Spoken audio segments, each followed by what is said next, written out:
रसपान कीजिए आज की कथा का। स्कंद भगवान बोले, हे महेश्वर, जहां आपके हाथ से कपाल गिरा है, कृपया उस तीर्थ का महात्म्य भी बताइए। तब भगवान शिव कहने लगे कि वत्स, वह स्थान अत्यंत गोपनीय तीर्थ है। देवता और असुर सभी वहां मस्तक झुकाते हैं। ब्रह्म त्यारा मनुष्य भी वहां पर स्नान करने मात्र से ही शुद्ध हो जाता है। पाप मोचन कपाल तीर्थ में 5 तीर्थ हैं। उनमें किया हुआ स्नान, तप और दान सब अक्षय होता है। वहां विधि पूर्वक पिंडदान देकर पितरों को नरक से उद्धार करे, यह पितृ तीर्थ कहा गया है। वहां तिल से तर्पण करने पर पितर उत्तम स्वर्गलोक को जाते हैं। जो मनुष्य एकाग्रचित्त होकर स्थिरता पूर्वक वहां एक दिन और एक रात जप में लगा रहता है, उसके महान मनोरथ की सिद्धि तत्काल ही हो जाती है। स्कंद जी ने पूछा, पिताजी, ब्रह्म तीर्थ कहाँ है और उसका कैसा फल बताया गया है? तब भगवान शिव कहने लगे कि एक समय भगवान विष्णु की नाभि से निकले हुए कमल पर प्रजापति ब्रह्मा जी विराजमान थे। उसी समय मधु और कैटभ नामक दैत्य ब्रह्मा जी से वेदों को चुराकर चल दिए। तब ब्रह्मा जी ने भगवान विष्णु के द्वारा प्रतिपालित बद्री तीर्थ में आकर उन्हें प्रणाम किया और उन सनातन भगवान की स्तुति की। तब भगवान श्रीहरि हयग्रीव अवतार धारण करके एक कुंड से प्रकट हुए। उनके हाथों में शंख चक्र आदि आयुध शोभा पा रहे थे। उनकी कमर में पीतांबर सुशोभित था। श्री अंगों की कांति श्वेत थी। वे 4 भुजाधारी भगवान हयग्रीव दर्पपूर्ण दृष्टि से सब ओर देख रहे थे। उनका स्वरूप अद्भुत था और नेत्रों से कठोरता प्रकट हो रही थी। उनकी गर्दन के चंचल बालों से टकराकर मेघों की घटा भी छिन्न भिन्न हो जाती थी। वे अपने दिव्य तेज से समस्त ज्योतिर्मय ग्रहों की प्रभा को भी तिरस्कृत कर रहे थे। भगवान बड़ी कृपा करके इस अद्भुत रूप में श्री ब्रह्मा जी के आगे खड़े हो गए। उन्हें देखकर ब्रह्मा जी भी आश्चर्यचकित हो गए। उनके नेत्रों में प्रसन्नता छा गई और वे प्रणाम करके भगवान की स्तुति करने लगे। जब श्री ब्रह्मा जी ने श्री विष्णु की स्तुति की, तब वे शीघ्र वहां गए और उन दोनों दैत्यों को बांधकर उन्होंने लीला पूर्वक उन्हें मार डाला। जिसके बाद वेदों को लेकर वे ब्रह्मा जी के समीप आए और ब्रह्मा जी को देखकर स्वरूप में स्थित हो गए। तब से ब्रह्मा जी द्वारा प्रकट किया हुआ वह तीर्थ तीनों लोकों में ब्रह्मकुंड के नाम से विख्यात हुआ। उसके दर्शन मात्र से ही महापातकी मनुष्य भी पाप रहित होकर तत्काल ही ब्रह्मलोक में चले जाते हैं। जो लोग यहाँ स्नान और व्रत किया करते हैं, वे ब्रह्मलोक को भी लांघकर विष्णु लोक में जाते हैं। स्कंद जी ने पूछा, फिर वेदों को पाकर ब्रह्मा जी ने क्या किया महादेव? तब महादेव जी कहने लगे कि वत्स, बद्रिकाश्रम तीर्थ देखकर चारों वेद ब्रह्मा जी के साथ जाना ही नहीं चाहते थे। तब सिद्धों के समझाने पर वेदों ने 2 स्वरूप धारण किए। द्रव रूप से तो वे बद्रिकाश्रम तीर्थ में रह गए और ज्ञान रूप से श्री ब्रह्मा जी के साथ चले गए। तब ब्रह्मा जी ने वेदों के अनुसार विधि पूर्वक तीनों लोकों की रचना की। श्री सूत जी कहते हैं, मुनिवरों, प्राचीन काल में पांड्य देश में शंकर नाम से प्रसिद्ध एक राजा हुए हैं। वे बड़े ब्राह्मण भक्त, सत्य प्रतिज्ञ और यज्ञनिष्ठ तथा धर्मात्मा थे। चारों वर्णों और आश्रमों का धर्म पूर्वक पालन किया करते थे। वे भगवान विष्णु और शिव जी के समान रूप से उपासक थे। महात्मा ब्राह्मणों को बड़े बड़े दान देते थे। एक दिन बुद्धिमान राजा शंकर शिकार खेलने के लिए तपोवन में गए और वहां दुर्गम और रमणीय प्रदेशों, पर्वतों और गुफाओं में घूमने लगे। वन के एक भाग में व्याघ्र चर्मधारी, शांत, जितेंद्रिय और मन को वश में रखने वाले एक मुनि गुफा के भीतर निवास करते थे। राजा ने उन्हें दूर से देखा तो व्याघ्र ही समझा और बड़ी तेजी से झुकी हुई गांठ वाले बाण का प्रहार करके उन्हें मार डाला। राजा के उस बाण ने पति के पास बैठी हुई पतिव्रता मुनि पत्नी को भी मार डाला। माता और पिता दोनों को मरा हुआ देखकर उनका पुत्र अत्यंत दुख से पीड़ित होकर कातर भाव से वन में रोने और विलाप करने लगा कि हाँ माता, तुम दोनों ही मुझे छोड़कर कहाँ चले गए? पिताजी, अब मुझे वेद शास्त्र कौन पढ़ाएगा? माँ, कौन मुझे शिक्षा के साथ भोजन देगी? हाय तात, आप तो परलोकगामी हो गए। अब मुझे सदाचार की शिक्षा कौन देगा?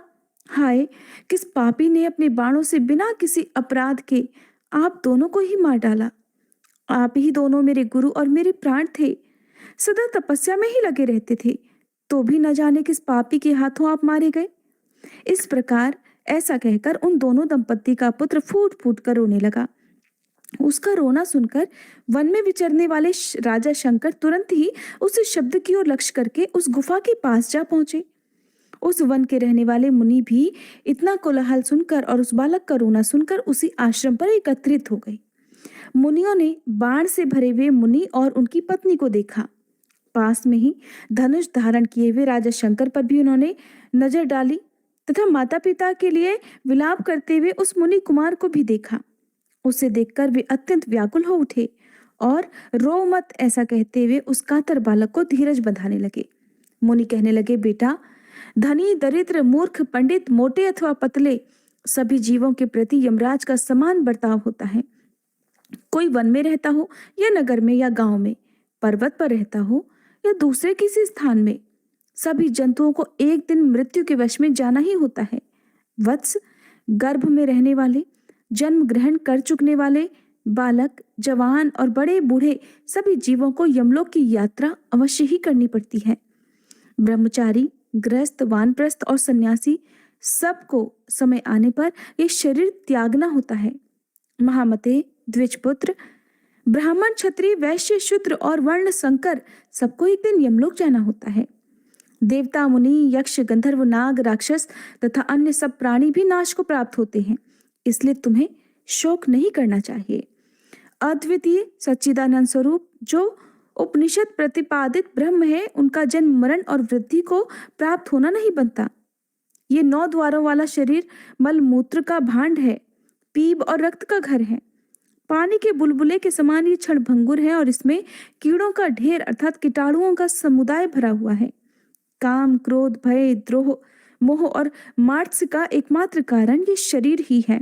इसलिए तुम अपने माता और पिता के लिए शोक मत करो। वे दोनों अपने कर्मवश इस शरीर को, इस घर को छोड़कर कहीं चले गए हैं। तुम अपने कर्मवश इस भूतल पर वर्तमान हो। जब तुम्हारे प्रारब्ध कर्म का क्षय होगा तब तुम भी मर जाओगे। तब तुम उनके लिए शोक क्यों कर रहे हो? क्या मरने वाला प्रेत मरे हुए प्रेत के लिए शोक करे? तुम्हारी माता और पिता जब उत्पन्न हुए थे उस समय तो तुम्हारा जन्म भी नहीं हुआ था, इसलिए तुमसे उनकी गति भिन्न है। अगर तुम्हारी और उनकी समान गति होती तो तुम भी तो उन्हीं के साथ चले जाते।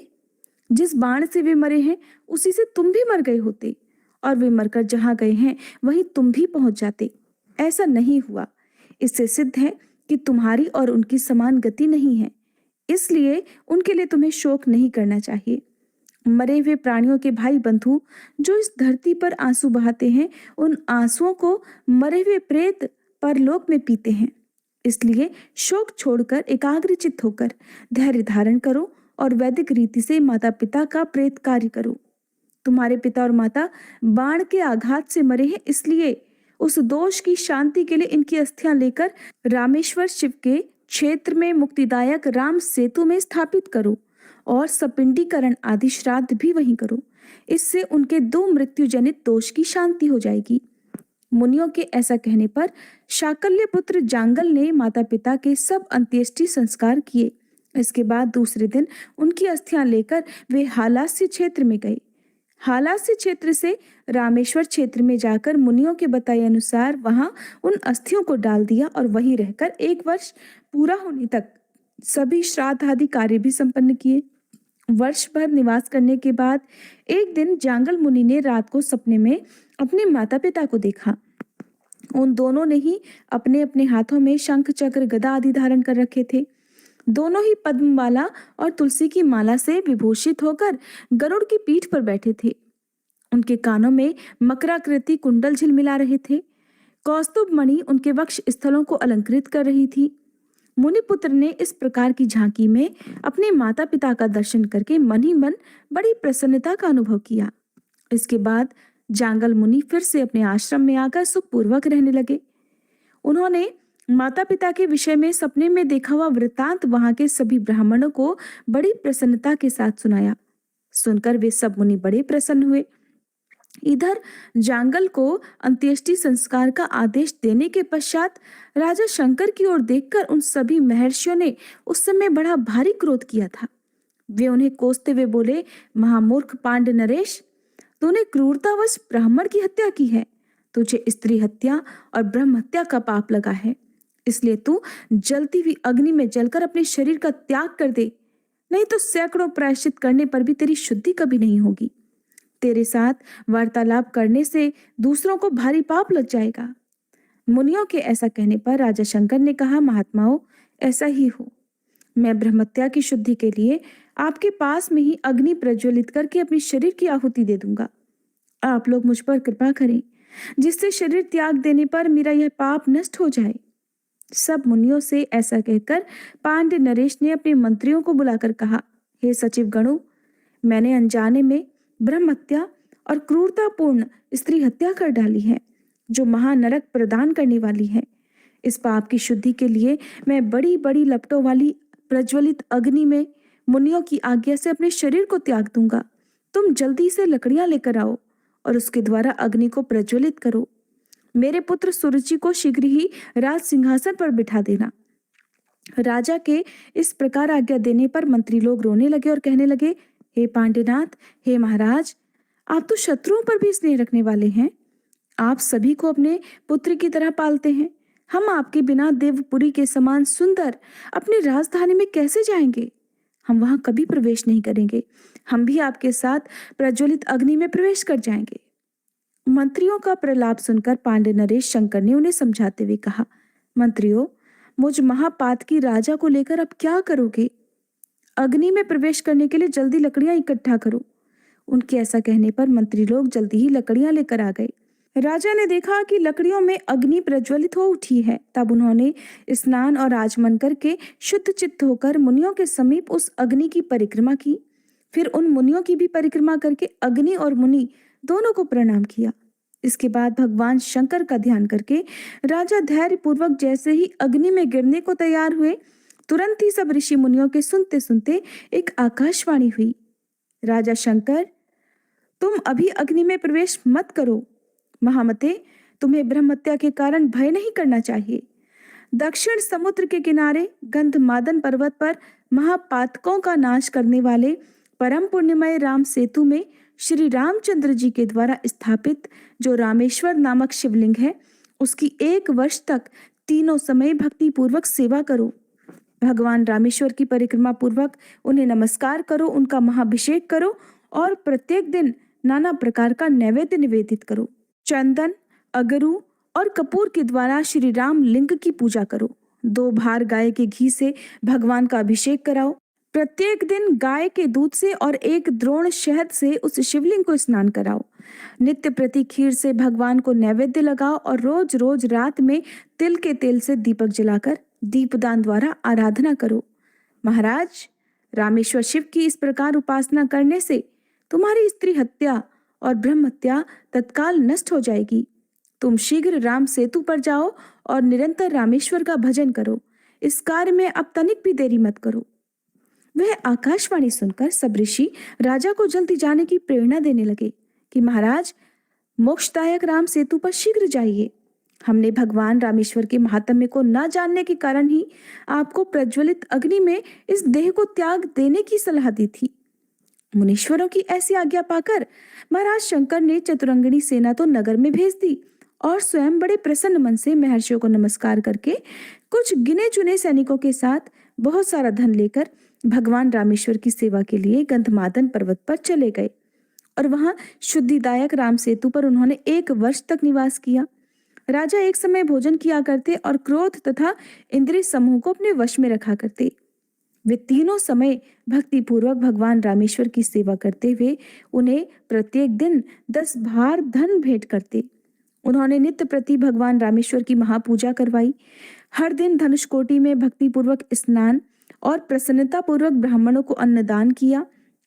आकाशवाणी ने जैसा बताया था उसके अनुसार सब पूजन किया। इस प्रकार 1 वर्ष पूरा होने पर राजा शंकर ने संतुष्ट चित्त होकर दयानिधान भगवान रामेश्वर का इस प्रकार स्तवन किया कि मैं सबके ईश्वर रुद्र को नमस्कार करता हूँ। रामेश्वर नाम से प्रसिद्ध भगवान उमापति को प्रणाम करता हूँ। हे देव, कृपया मेरी रक्षा कीजिए और मेरी ब्रह्महत्या को शीघ्र जला डालिए। त्रिपुरासुर का नाश करने वाले हे महादेव, आप कालकूट विष को भक्षण करने वाले हैं। हे दया सिंधु, आप मेरी रक्षा कीजिए और मुझे स्त्री हत्या रूपिणी पाप से छुड़ाइए। हे गंगाधर, हे रामनाथ, हे त्रिलोचन प्रभु, आप अपनी कृपा दृष्टि से मेरा पालन कीजिए। हे प्रभु, मेरे सभी पापों का नाश करके आप मुझे शुद्ध बना लीजिए। आप मुझे शुद्धि देने वाले हो। जो आनंद स्वरूप और सच्चिदानंद घन है, उन रामेश्वर शिव को मैं बारंबार नमस्कार करता हूँ। मेरे सभी पाप नष्ट हो जाएं। इस प्रकार रामेश्वर महादेव की भक्ति पूर्वक स्तुति करते हुए राजा शंकर के मुख से अत्यंत भयानक ब्रह्महत्या निकली, जो नील वस्त्र धारण करने वाली और अत्यंत क्रूर थी। उसके सिर के बाल रक्त की तरह लाल थे। राजा के मुख से निकली हुई उस विभत्स ब्रह्महत्या को भगवान शंकर की आज्ञा से भैरव ने त्रिशूल से मार डाला। तब भगवान रामेश्वर ने राजा से कहा कि हे पांडे नरेश महाराज, मैं तुम्हारे इस स्तोत्र से प्रसन्न होकर तुम्हें वर देना चाहता हूँ। तुम कोई मनवांछित वर मांगो। स्त्री हत्या और ब्रह्म हत्या से जो तुम्हें दोष लगा था वह अब निकल गया। तुम अब शुद्ध हो चुके हो, निष्पाप हो गए हो। पहले की तरह अपने राज्य का पालन करो। और राजन, मेरी सेवा करने वाले मनुष्य फिर संसार में जन्म नहीं लेते, वे मेरे सायुज्य मोक्ष को प्राप्त कर लेते हैं। जो मनुष्य इस स्तोत्र द्वारा भक्ति पूर्वक मेरी स्तुति करेंगे, उनके महापातकों की राशि को मैं अवश्य ही नष्ट कर दूंगा। अब तुम इच्छा अनुसार वर मांगो। तब राजा बोले, हे महेश्वर, मैं तो आपके दर्शन मात्र से ही कृतार्थ हो गया हूँ। इस समय मुझे इससे बढ़कर मांगने योग्य कोई वस्तु ही नहीं प्रतीत होती। आपके दोनों चरण कमलों में मेरी अविचल भक्ति सदा बनी रहे, बस ऐसा आशीर्वाद आप मुझे दीजिए। तब तथास्तु कहकर भगवान रामेश्वर ने राजा पर अनुग्रह किया और वे पुनः उसी शिवलिंग में अंतर्ध्यान हो गए। भगवान रामेश्वर की कृपा प्राप्त करके राजा भी कृतार्थ हो गए और उन्हें प्रणाम करके अपनी पुरी को चले गए। उन्होंने वनवासी मुनियों को ये सारा वृतांत बतलाया। तब उन मुनियों ने प्रसन्नचित्त होकर राजा को पुनः उनके राज्य पर अभिषिक्त किया। इसके बाद अंतकाल आने पर राजा ने रामेश्वर शिव का ध्यान करते हुए अपनी देह का त्याग किया और भगवान रामेश्वर के सायुज्य मोक्ष को प्राप्त कर लिया। जय भोलेनाथ। आज की कथा समाप्त हुई। अगर ये वीडियो आपको पसंद आई हो तो वीडियो को लाइक जरूर कीजिएगा।